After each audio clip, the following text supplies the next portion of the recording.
up, y'all? That is a tune called the Blarney Pilgrim.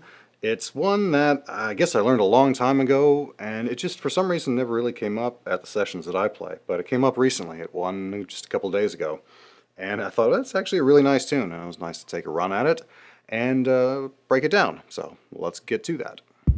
8-part first. As always, this is a 3-part tune, so we're not going to spend a whole lot of time on each little chunk, so hopefully you can get it.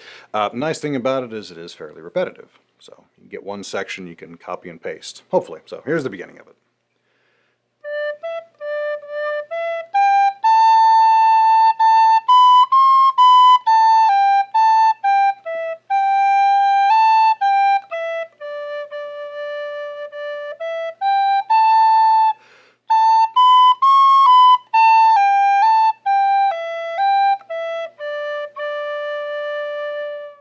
That's the whole A part. Hopefully you were able to get most of that. Run that back a few times if you need to before we dive into the B part. That does jump up into the second octave, so make sure you're good and confident about those jumps. Second octave D. Here we go, starting with that.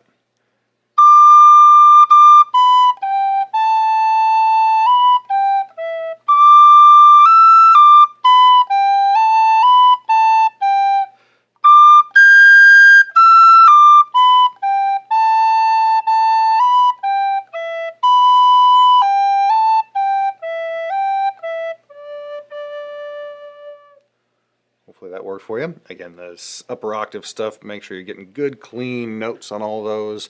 If those are breaking, just make sure you hit those phrases a couple times to get them nice and locked down. C part is the most repetitive of the bunch, I think, because it's mostly just bouncing between a B and an A and kind of staying in one spot. There we go. Here's the basic melody for that.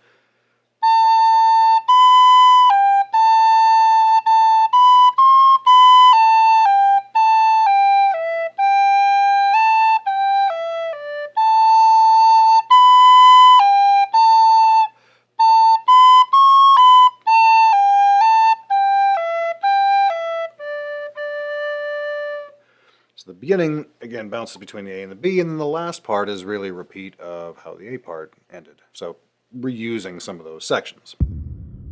The ornaments and the variations really with this tune are, I think, where it can shine, where you can really have a lot of fun with it. So starting off the beginning, you can cut that first note if you really want to accent it. I'm always pretending to be an uilleann piper, so cutting that hard D sound was how they would start that.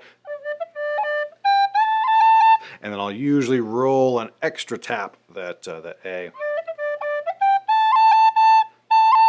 Could do it like that. You could just kind of short roll into it, I guess, or I like to long roll. Tap, cut, extra short roll in the end. A lot of different ways to play that little thing, but the trick is you're sitting on about 4 different A's there, so find some way to make them interesting.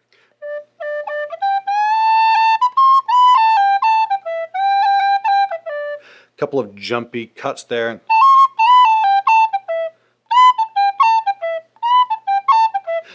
That phrase is pretty common in jigs where you've got kind of back-to-back triplets like that, or 3 descending notes or ascending notes and vice versa.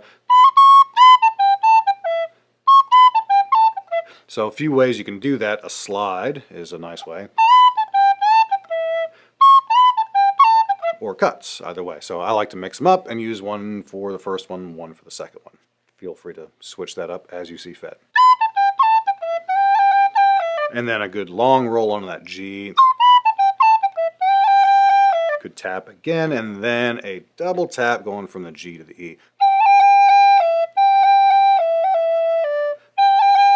When you jump up to the B part, you're starting from the end of the A part on the low D to get to the high D, so you could triplet up there. I like doing that. So you just sort of throw in that extra triplet.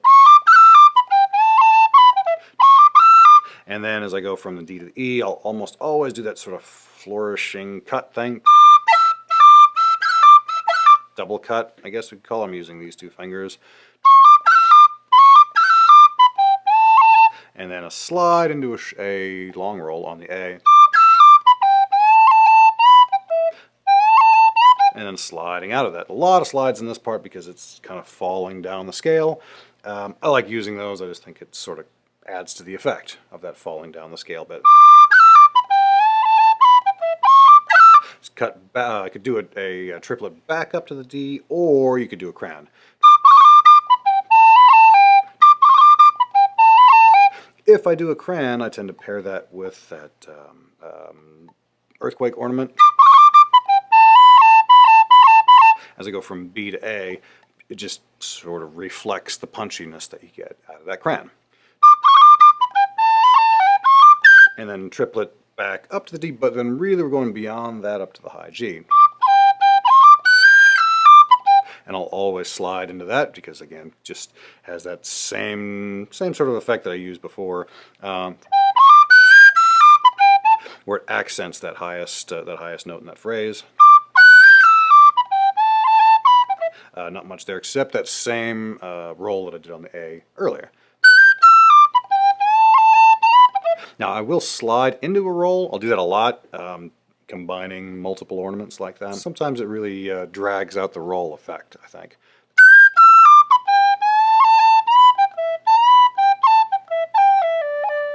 And then just cuts, kind of falling down that scale.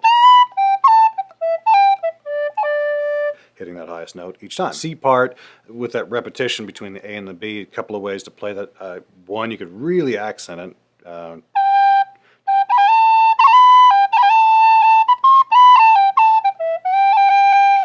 Where you're throwing in those extra kind of bubbly ornaments.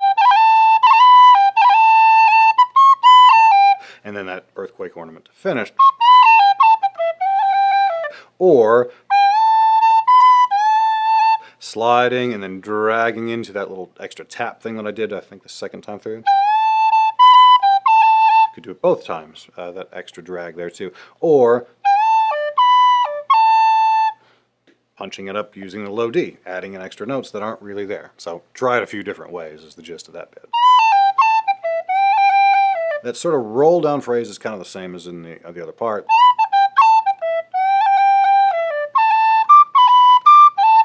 To repeat, could jump up to the higher D as opposed to using the low D. And in between doing short rolls. Other options.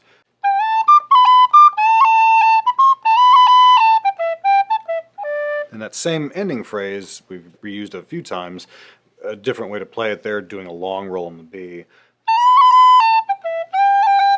Do the same thing, could do a long roll on the G and stretching out that phrase just to make it different, just so that way you're not doing it exactly the same way each time. So that's how I would approach this tune.